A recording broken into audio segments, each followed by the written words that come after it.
नमस्कार दोस्तों, आप सभी का text book super coaching platform पे स्वागत है। मेरा नाम है प्रद्युमन त्रिपाठी, आप सभी का UGC net political science mentor.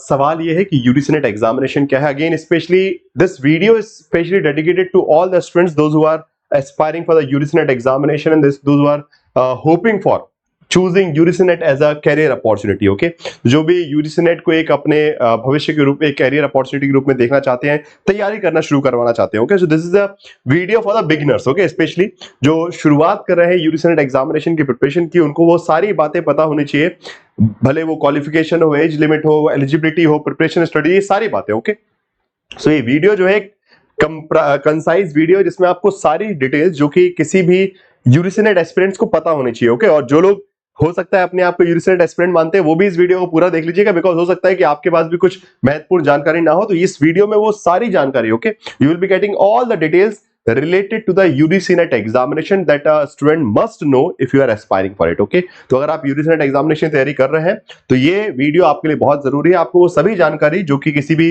विद्यार्थी के पास होनी चाहिए वो मिल जाएंगी। चलिए तो शुरुआत करते हैं। सबसे पहले वन बाय वन, जैसे क्वालिफिकेशन, एज लिमिट, ये सब बेसिक क्वेश्चन, बिकॉज इस पर अक्सर समस्या क्रिएट होती है कि भाई क्या मैं एलिजिबल हूं, नहीं हूं, कितने परसेंटेज मार्क्स चाहिए एमए में, या फिर एज लिमिट, एग्जाम कब होगा, ये सारी चीजें जो है, सिलेबस क्या होता है, एग्जाम पैटर्न क्या होता है, प्रिपरेशन स्ट्रेटजी क्या होती है, बहुत सारी चीजें हैं। ठीक है, मार्किंग स्कीम, मल्टीपल चीजें। तो वन बाय वन स्टार्ट करें। सबसे पहले स्टार्ट करने से पहले आप सभी से रिक्वेस्ट है कि अगर आप यूजीसी नेट एग्जामिनेशन की प्रिपरेशन कर रहे हैं तो आप टेलीग्राम ग्रुप पे मुझसे जुड़ सकते हैं। वहां पे रेगुलरली आपको टेलीग्राम ग्रुप पे सारी इंफॉर्मेशन मिलती रहेगी। Pradyuman sir _ textbook, this is the Telegram group, जहां पे रेगुलर अपडेट्स आपके पास आते रहते हैं regarding your examination. Okay, so preparation से लेकर जो फ्री क्लासेस होती है, ठीक है, वो सारी चीजें, free classes, doubts, quizzes, direct interaction, quiz, poll, everything, ये सब आपको इस टेलीग्राम ग्रुप पे मिलते रहेगा। तो इससे कनेक्टेड रहेंगे तो ऑटोमेटिकली आप यूजीसी नेट एग्जामिनेशन की प्रिपरेशन में जुड़े हुए, बिकॉज इस चैनल पे करीबन 20,000 से ज्यादा स्टूडेंट जुड़े हुए, तो आप भी उस प्रतिस्पर्धा के हिस्सा बन सकेंगे और आपको भी पता रहेगा कि इस एग्जामिनेशन में कब क्या हो रहा है और सारी details related to it. Okay, चलिए तो जरा शुरुआत करते हैं। Just give me a second. हाँ जी, सबसे पहले बात आती है आपकी क्वालिफिकेशन की। ठीक है, तो क्वालिफिकेशन क्या चाहिए? पहली चीज, एमए पास या फिर MA appearing. Okay, MA complete हो चुका है आपका या फिर एमए आपका अपीयरिंग है तो भी आप भर सकते हैं। ठीक है, तो एमए उत्तीर्ण कर चुके हैं 55% अंकों से, या फिर परीक्षा भी में शामिल हो रहा है, इट मींस कि you are still an appearing aspirant. Okay, तो भी आप यूजीसी नेट का फॉर्म भर सकते हैं। कंडीशन बस ये है कि अगर एमए पास कर लिया तो 55% होने चाहिए थे for the general category. For the other categories it should be 50%। Okay, OBC, SC, ST, PWD, third gender category, यहाँ पे 50%, मतलब आपका एमए का जो फाइनल स्कोर है उसमें 50% आपके अंक बने हो, मतलब आपका जो परसेंटेज आया है एमए का, जो अदर कैटेगरीज का, बाकी जनरल के लिए 55%। ओके, सो मतलब नेट एग्जाम वही दे सकता है जिसका 55% और कैटेगरीज के लिए 50% एमए में आया हो, और जो अपीयरिंग करे उनके लिए बात अलग है। ठीक है, जो अपीयर कर रहे हैं वो ऑब्वियस सी बात है कि आप अपीयरिंग वाला बेसिकली एग्जाम, मतलब अपीयरिंग के बेसिस पर एग्जाम देंगे और उसका जो आपका रिजल्ट आएगा एमए का, तो अगर आपके 55% रहेंगे तभी आपका जो, भले आपने फॉर एग्जाम्पल आप एमए कर रहे थे, ठीक है, आपने सेकेंड ईयर में एग्जाम दिया, आपका नेट क्वालिफाई हो गया, बट जब आपका एमए कंप्लीट हुआ तो आपके 55% नहीं बने, तो फिर वो आपका नेट का सर्टिफिकेट एलिजिबल नहीं रहेगा। ठीक है, तो अपीयर करते वक्त एमए डेफिनेटली आप फॉर्म भर सकते हैं, एग्जाम दे सकते हैं, बट आपको नेट का सर्टिफिकेट भी मिल सकता है, बट वो नेट का सर्टिफिकेट तभी काम में आएगा जब आपका एमए कंप्लीट हो जाएगा विद इन 2 इयर्स। ओके, उसमें कंडीशन रहती है कि 2 साल के अंदर अंदर एमए कंप्लीट होना चाहिए और 55% या फिर 50% डिपेंड करता है। ठीक है, तो ये छोटी सी कंडीशन है क्वालिफिकेशन की। 55% स्कोर आपका जनरल कैटेगरी के हिसाब से, बाकी सब कैटेगरीज में 50%, OBC, SC, ST, PWD and third gender. Okay, now अच्छा, इस बार एक न्यू चीज जोड़ी गई थी जहां पे इवन जो जिन्होंने एमए नहीं किया या फिर एमए कर रहे हैं वो भी नहीं, जिन्होंने एमए कभी किया नहीं, जिन्होंने 4 साल वाला बैचलर्स किया, ठीक है, 4 साल वाली बैचलर डिग्री, जैसे कि आपका बीटेक वगैरह होता है। ओके, बैचलर ऑफ टेक्नोलॉजी जो आपकी डिग्री होती है वो 4 साल की। So even because now as per the new education policy 4-year graduation programmes were introduce. Okay, तो आपका 4-year ग्रेजुएशन प्रोग्राम में आप जिस भी सब्जेक्ट में थे, ऐसा कुछ नहीं कि आप साइंस फील्ड से भी थे, कुछ भी थे, तो आप यूजीसी नेट का एग्जाम दे सकते हैं। सो अब ये एक नया फीचर जोड़ा गया है कि even the students from the bachelors degree, 4 साल वाला बैचलर्स जिन्होंने किया, वैसे यूजुअली बीए कितना 3 साल का होता है, आपका बैचलर्स 3 साल का होता है, बट 4 साल वाला नया सिस्टम 8 सेमेस्टर वाला, तो उसके बेसिस पर आप डायरेक्टली नेट एग्जामिनेशन देते हैं, आपको पोस्ट ग्रेजुएशन की जरूरत नहीं है। ओके, इट मींस कि जिन्होंने 4 साल वाला बैचलर्स किया है उनको बिना एमए या फिर बिना एमईए में अपीयरिंग के भी आप नेट का एग्जामिनेशन दे सकते हैं, और उसमें 75% आपका जो है एग्रीगेट स्कोर होना चाहिए अगेन इसमें, ठीक है। तो these are the 3 major criterias right now, और बाकी तो छोटे मोटा अगेन यहां पे भी 75% में भी 5% का रिलैक्सेशन मिल जाता है कैटेगरीज वालों को, ठीक है। These are the basic qualification, okay. Simple याद रखना है, आसान भाषा में एमए पास हो गया 55% से या फिर 50% से कैटेगरी के लिए, या फिर एमए अपीयरिंग कर रहे हैं तो आप एग्जाम दे सकते हैं, खत्म। नाउ अब इसके बाद नेक्स्ट चीज आती है सेकंड, एज लिमिट। तो एज लिमिट जेआरएफ के लिए, ओके, 30 साल एज लिमिट है, जो कि जिस महीने में एग्जाम हुआ है उसकी डेट्स के हिसाब से, जहां पे एग्जाम कंक्लूड हुआ उसकी पहली तारीख से, ठीक है, first date of that particular month के हिसाब से कैलकुलेट की जाती है, ठीक है। मान लीजिए जून में एग्जाम हुआ तो 1 जून, ठीक है, जून में अगर एग्जाम कंप्लीट हुआ तो 1 जून 2024 खत्म का, ठीक है। सो 30 साल जनरल कैटेगरी के लिए, 5 साल का relaxation OBC, SC, ST, PWD and third gender categories, okay. So it means कि 35 years, okay. So upper age limit for JRF, okay. तो for JRF there is a upper age limit. JRF apply कौन कर सकता है? Because what is JRF? First of all, Junior Research Fellowship, okay. सबसे पहले तो सवाल होना चाहिए कि because when you give the UGC examination, either you get qualified for the JRF or NET or PhD, okay, fine. So आप net JRF qualify करते हैं, नेट क्वालिफाई करते हैं, PhD क्वालिफाई करते हैं एज पर योर परसेंटेज, आपने कितना percentage, आपका स्कोर कितना आया, तो JRF वो क्वालिफाई करता है। JRF का मतलब क्या है कि if you qualify JRF, so जब आप PhD में एडमिशन लेंगे, okay, once you will be enrolling in PhD, you will be getting scholarship, हर महीने 40-45 हजार रुपए आपको मिलेगा, ठीक है, fine. So JRF is a scholarship, junior research fellowship, it means can it will be starting after taking admission in PhD, okay. ऐसा नहीं कि बस आपने नेट क्वालिफाई किया और आपको पैसे मिलना स्टार्ट हो गए, नहीं, JRF क्वालिफाई किया, JRF क्वालिफाई करने के बाद अगर आपने एडमिशन लिया या फिर उससे पहले भी, फॉर एग्जांपल आपका PhD में एडमिशन ऑलरेडी है, you are already doing your PhD, and while doing your PhD you have also attempted NET examination, you have qualified JRF, then from the same date when you qualified JRF you will be eligible for the scholarship within the same PhD, okay। जो आप PhD कर रहे थे उसी PhD को करते करते अगर आपका JRF क्रैक हो गया, आपने एग्जाम दिया, और तो उसी तारीख से, जिस दिन JRF क्रैक हुआ उस तारीख से आप स्कॉलरशिप के लिए एलिजिबल है। आपकी यूनिवर्सिटी वालों को आपको अपना कागज देना पड़ेगा कि मेरा JRF अवार्ड लेटर है, अब मुझे स्कॉलरशिप देना स्टार्ट करवा दीजिए, तो यूजीसी आपको स्कॉलरशिप देना स्टार्ट कर देगी, ठीक है।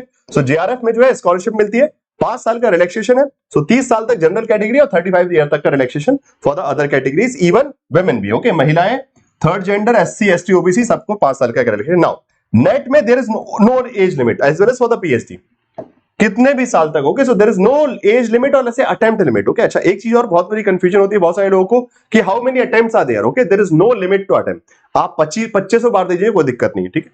हाँ, वह उम्र की जरूर लिमिट है, ठीक है, 30 साल से ऊपर या फिर 35 साल से ऊपर, डिपेंड करता है कैसी कौन सी कैटेगरी से आप, तो आप एग्जाम दे सकते हैं, मतलब JRF के लिए। बाकी for the net again exam same होता है व्हेन यू अप्लाई, ओके। इसमें होता क्या है, जो भी नए स्टूडेंट समझ लीजिए कि आप जब फॉर्म अप्लाई कर रहे होते हैं तो वहां पे आपके पास ऑप्शन होता है कि you want to attempt the paper for JRF, net और PhD, ओके। JRF के लिए करेंगे तो automatically you are appearing for all 3 of them, okay. अगर आपने JRF ऑप्शन चूज किया तो आप ऑटोमेटिकली JRF सबसे हाईएस्ट कैटेगरी, तो ऑटोमेटिकली नेट के लिए भी अप्लाई हो गया आपका, PhD के लिए। अगर आपने सिर्फ ओनली नेट के लिए किया तो नेट और PhD के लिए आप अप्लाई होगा, अगर आपने सिर्फ ओनली PhD किया तो सिर्फ आप PhD के लिए एप्लीकेबल होंगे, बाकी 2 जगह आपका। सो डिपेंडिंग ऑन, अगर आप 30 प्लस है, 35 प्लस है, तो आप नेट एंड PhD के लिए अपीयर कर सकते हैं, ठीक है, और PhD के लिए भी अकेला भी कर सकते हैं, जैसा ऑप्शन रहेगा, ठीक है। So these are the options, जब आप फॉर्म भरेंगे तो आपके से ऑप्शन आएगा, ये एज लिमिट हो गया। नाउ नेक्स्ट आता है पॉइंट आपका एग्जाम शेड्यूल। एग्जाम कब होता है? वैसे normally twice in a year, okay. Normal pattern क्या है, साल में 2 बार, जून सेशन और दिसंबर सेशन बोलते हैं, जून सत्र और दिसंबर सत्र। बट इसमें चेंजेस हो जाते हैं कभी कभी, जैसे कि फॉर एग्जांपल इस बार एग्जामिनेशन जून वाला कैंसिल हुआ, उसके बाद री एग्जामिनेशन हुआ, अब दिसंबर वाला एग्जाम कब होगा, हो सकता है जनवरी में हो, मतलब but overall they try to take at least twice, net examination was conducted twice in a year, okay. साल में 2 बार जरूर करवाने का प्रयास करते हैं, जिससे हर 6 महीने के अंतराल में, बेसिकली 6 महीने का गैप के साथ में, बट कभी कभी ऊपर नीचे स्केड्यूल हो जाता है, this is not fixed, depending on the situation, okay. कभी कुछ उल्टा सीधा हो गया तो डेफिनेटली एग्जाम डिले होता है, ओके। नाउ अब चलते हैं थर्ड चीज पे, फोर्थ पॉइंट पे, जिसको बोलते हैं सिलेबस। अब इसका सिलेबस कहां मिलेगा? तो सिलेबस के लिए यूजीसी वेबसाइट है, ठीक है, ये लिंक भी लिखी हुई है, आप इसको भी टाइप करके सर्च कर सकते हैं। ऐसे बहुत सिंपल है, आप यूजीसी नेट ऑनलाइन सर्च करिए, ठीक है। मैं आपको दिखा देता हूं सिलेबस कैसे मिलेगा आपको। आप जाइए, आप सिंपल सर्च कीजिए यूजीसी, इतना यूजीसी ऑनलाइन लिखा, ये आ गया यूजीसी नेट काउंसिल, बस, ठीक है। अब यहां पे सारे ऑप्शंस है, प्रीवियस ईयर पेपर्स हैं जो कि 2017 से पहले वाले हैं, सिलेबस यहाँ पे, ठीक है, जो अपडेटेड सिलेबस, लेटेस्ट सिलेबस है। इसमें सबसे पहले हो गया आपका जनरल पेपर और teaching research aptitude paper number 1, English और हिंदी में आपको पीडीएफ मिल जाएगा, आप बस क्लिक करेंगे और आप डाउनलोड कर सकते हैं। ये हो गया भाई, ठीक है, इस तरीके से डाउनलोड हो जाएगा पेपर 1 का। फाइन। सो सिलेबस यहाँ पे हिंदी इंग्लिश सेपरेटली मिल जाएगा, paper 1 which is common for everyone, okay, सबको पेपर 1 देना है। और फिर आपका सब्जेक्ट, जो भी आपका सब्जेक्ट है, political science, philosophy, psychology, sociology, history, anthropology, commerce, ठीक है। तो करंटली राइट नाउ 83 सब्जेक्ट्स में, ओके, डिफरेंट 83 अलग अलग सब्जेक्ट्स आएंगे, सब तो 104 सब्जेक्ट हो गए, डिजास्टर मैनेजमेंट, ऐसे बहुत सारे सब्जेक्ट जोड़ दिए गए।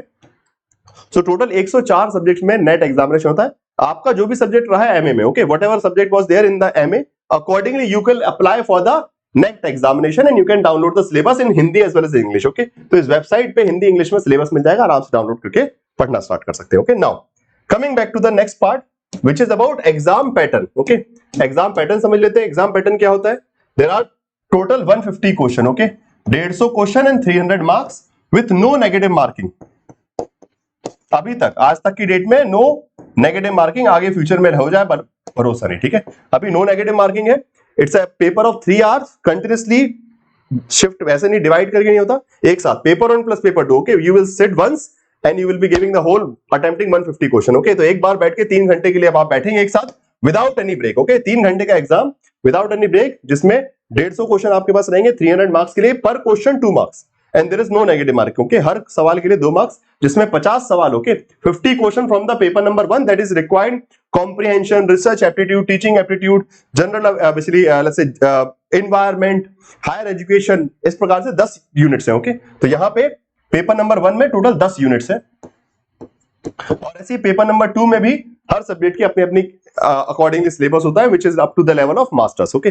जो सिलेबस होता है आपको, इसमें 100 क्वेश्चन पूछे जाएंगे 200 मार्क्स के, जिसमें आपका मास्टर्स के लेवल तक का syllabus, for example political science, तो मास्टर्स लेवल तक की political science, graduation sorry basically like sociology, history, geography, जितने भी सब्जेक्ट है, सो उसके 100 क्वेश्चंस आएंगे, जो भी आपका कंपलसरी डोमेन रहेगा, नॉलेज, ठीक है, फाइन।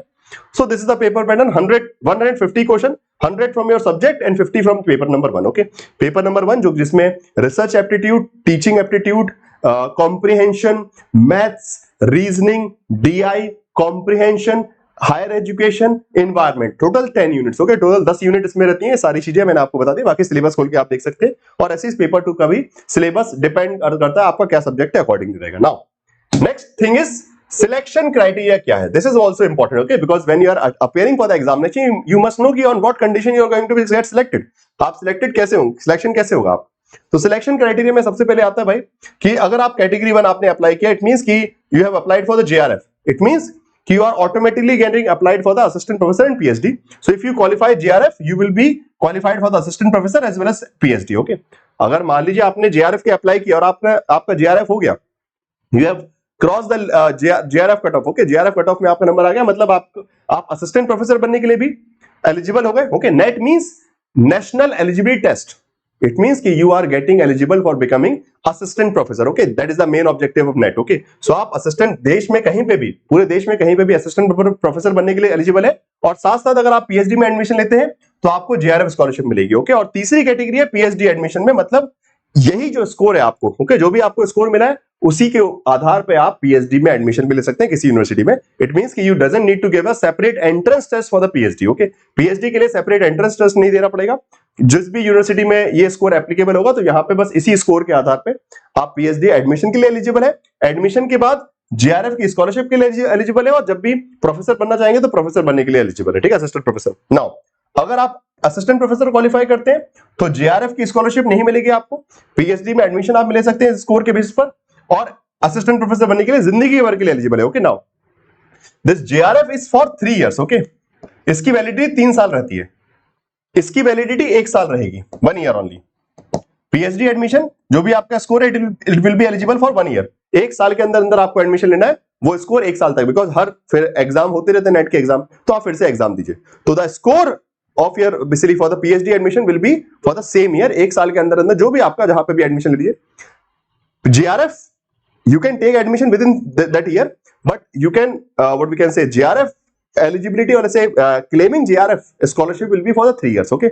3 साल में कभी भी, ठीक है, ऐसा नहीं कि वो तो आप जैसे करेंगे तो फिर 5 साल तक आपका, जब तक पीएचडी चलेगा तब तक आपको स्कॉलरशिप मिलेगी, बट यहां पे ध्यान रखना कि जब आपका जेआरएफ क्वालिफाई हुआ है उससे 3 साल के अंदर अंदर आपको कहीं पे एडमिशन लेना है, ठीक है, फाइन। और जैसे एडमिशन लेंगे उसके बाद अपने आप जेआरएफ स्कॉलरशिप के लिए एलिजिबल है, ओके। तो स्कॉलरशिप का वैलिडिटी 3 साल तक रहता है कि 3 साल के अंदर अंदर कहीं पे भी जब भी आपका जेआरएफ अवार्ड लेटर मिला 3 साल के अंदर आपको एडमिशन लेना है और आप 3 साल में कभी भी स्कॉलरशिप क्लेम करना स्टार्ट कर सकते हैं, ठीक है। यहां पे पीएचडी एडमिशन में 1 साल का क्राइटेरिया रहेगा।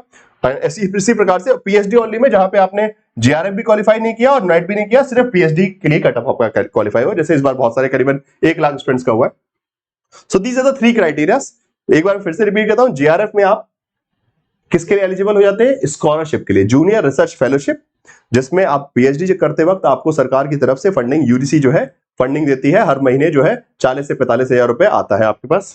असिस्टेंट प्रोफेसर में आपको कोई पैसा नहीं मिलता, बस आप एलिजिबल होते हैं, आपके सर्टिफिकेट है कि जब भी कहीं वैकेंसी निकलेगी असिस्टेंट प्रोफेसर की किसी भी देश के किसी भी कोने में, so you will be able to apply, okay. आप अप्लाई कर सकते हैं। पीएचडी एडमिशन मतलब देश में कहीं भी पीएचडी एडमिशन हो रहा है, आप इस नेट के स्कोर कार्ड के बेसिस पर अपना एडमिशन करवा सकते हैं जहां पे वो अलाउ करे। कुछ यूनिवर्सिटीज अपने सेपरेट एंट्रेंस करवाती है, वो अलग बात है, बट जहां पे भी एलिजिबल होगा वहां पे ये जो आपका नेट का स्कोर है, पीएचडी जो आपने एग्जाम दिया है, उस स्कोर के बेस पर आपका एडमिशन हो जाएगा। इंटरव्यू पे डायरेक्टली आपको इंटरव्यू जाना पड़ेगा, पीएचडी एडमिशन में भी ये स्कोर आपको हेल्प कर देगा, ठीक है ना।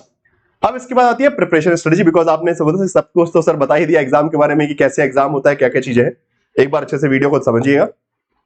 अब आती है तैयारी कैसे करनी है, ओके। सो बहुत क्लियर स्टेप्स है तैयारी के, बहुत ज्यादा कुछ नहीं, कुछ चीजों का ध्यान रखना है, जिसमें पहला स्टेप आता है क्या आपका कि सबसे पहले analyse the last 5 year previous year papers. Analyse मतलब यू नीड टू अंडरस्टैंड कि what is the exam pattern, what kind of questions are coming from different part of the syllabus, okay. Syllabus के किस किस कोने से कैसे कैसे question बन रहे हैं, क्वेश्चन का पैटर्न क्या है, क्रोनोलॉजी बेस्ड क्वेश्चन आ रहे हैं, मैच द फॉलोइंग क्वेश्चंस आ रहे हैं, ऑब्जेक्टिव क्वेश्चंस आ रहे हैं, फैक्ट पूछ रहे हैं, क्या, तो वो खुद की अंडरस्टैंडिंग, ओके। टीचर्स आपको डेफिनेटली समझाएंगे, सिखाएंगे, पढ़ाएंगे, बट जितना ज्यादा आप खुद से एनालाइज करेंगे ये रिक्वायर्ड होता है। कभी भी जैसे कि हम बोलते हैं ना कि नदी में कूदने से पहले नदी की गहराई पता होनी चाहिए, वैसे ही इस एग्जाम की तैयारी करने से पहले आपको पता होना चाहिए कि एग्जाम में तो पिछले 5 साल के, ठीक है, जो भी पिछले 5 साल में पेपर हुए, बैठ के 3-4 दिन लगेगा, कोई दिक्कत नहीं है, पर वो 3-4 दिन आपको एक बहुत क्लियर अंडरस्टैंडिंग दे देगा कि what this paper is actually asking for. इस एग्जामिनेशन में पढ़ना क्या है, what to study, what not to study, क्या पढ़ना है क्या नहीं पढ़ना है, ये आपको यही समझ में आएगा। और इसलिए सबसे पहला स्टेप, ओके, पहले step before looking into syllabus और let's start preparing the unit, okay. Unit wise notes पढ़ना, किताबें पढ़ना, ये सब बात की बात है, सबसे पहला काम है ये आपको एक क्लियर क्राइटेरिया देगा किस यूनिट में क्या पढ़ना है, okay. What are the things, and this will be continuous process. ऐसा नहीं कि एक बार बस कर लिया खत्म काम, हर कुछ दिनों में, हर 10-15 दिन में बार बार आप प्रीवियस पेपर को एनालाइज करेंगे and will create a better clarity regarding the examination.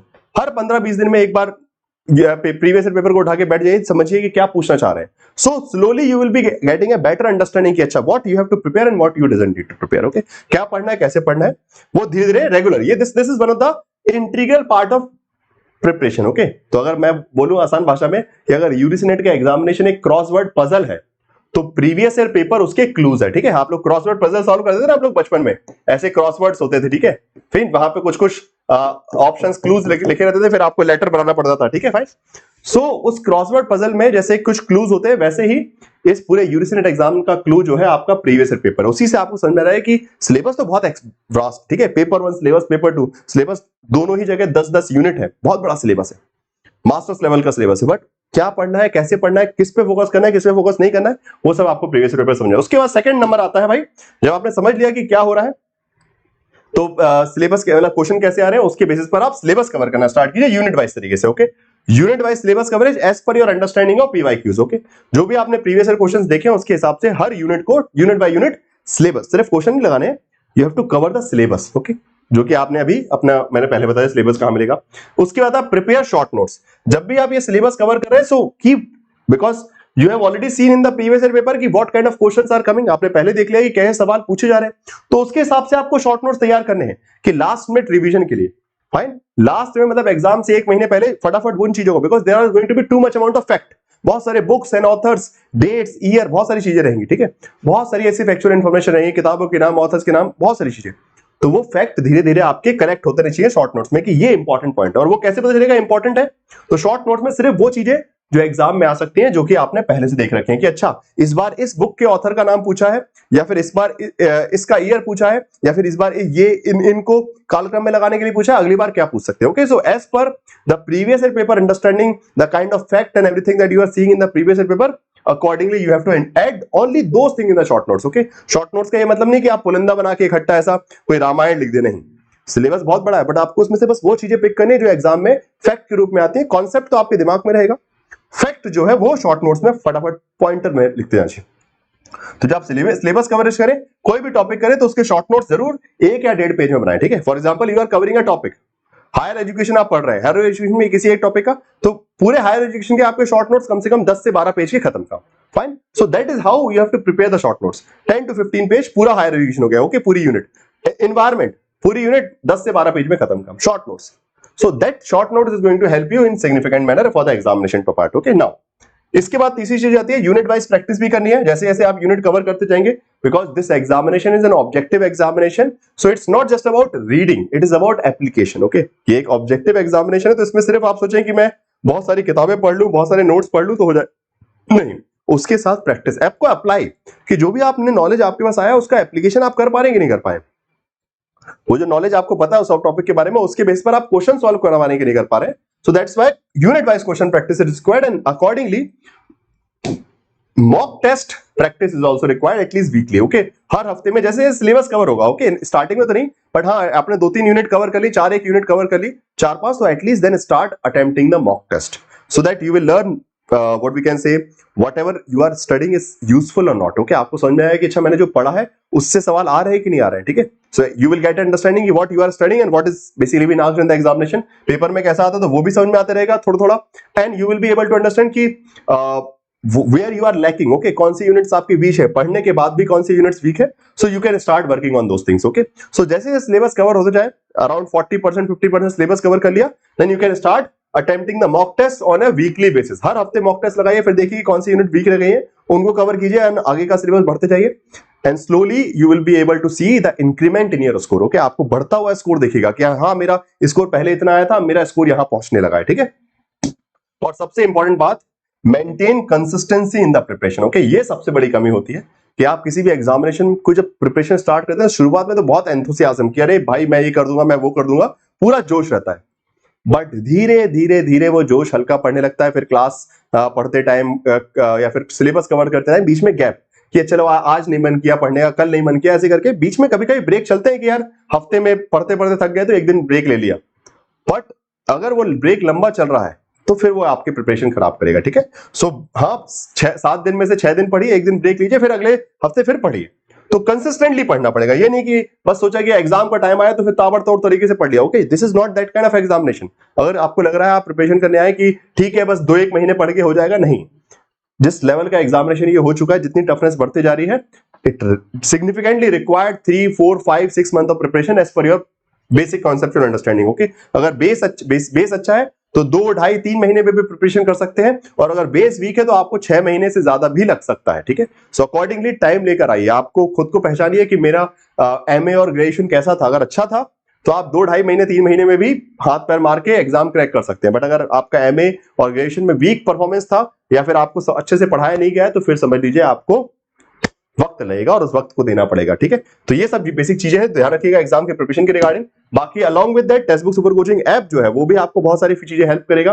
Text book super coaching app पर जो है फ्री क्लासेस आपको मिल जाएंगी, practice sessions, mock test, PYQ, PDF, बहुत सारी फैसिलिटीज जो है टेक्स्ट बुक ऐप पर है। आप टेक्स्ट बुक ऐप को जो है स्कैन करके भी डाउनलोड कर सकते हैं, या फिर सीधे गूगल प्ले स्टोर पे जाके ऐप को डाउनलोड कर सकते हैं। ठीक है, वहां पे text book super coaching app जो है यूरिसनेट के स्टूडेंट्स के लिए रेगुलरली हेल्प प्रोवाइड करवा रहा है। अच्छा, along with that, this is the YouTube channel जहां पे आप ये वीडियो देख रहे हैं, जहां पे यूरिसनेट text book, okay, this is the YouTube channel जहां पे रेगुलर क्लासेस की information, preparation classes, free classes, everything okay will be available. और बाकी जो भी पेड क्लासेस ज्वाइन करना चाहते हैं वो इस नंबर पे कॉल कर सकते हैं। Okay, for the courses, okay, courses join कर रहे थे because Testbook super coaching पे कोर्सेज भी अवेलेबल है।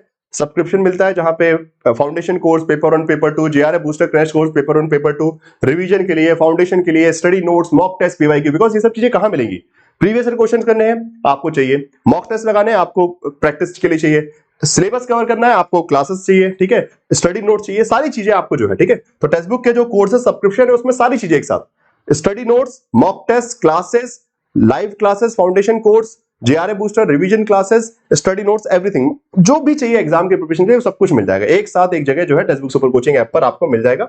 बाकी आप सब्सक्रिप्शन ले सकते हैं, बाकी टेक्स्ट बुक के यूट्यूब चैनल पे भी कनेक्टेड रह सकते हैं। एंड लास्ट में this is the Telegram group जहां पे आपको रेगुलर अपडेट्स मिलते रहेंगी रिगार्डिंग और free classes on the text book app on the YouTube and everything. Okay, तो YouTube पे फ्री क्लास हो रही है, टेक्स्ट बुक ऐप पर फ्री क्लास हो रही है, वो सारी जानकारी आपको यहाँ पे इस टेलीग्राम ग्रुप पे मिलती रहेगी, तो उससे कनेक्टेड रहेगा।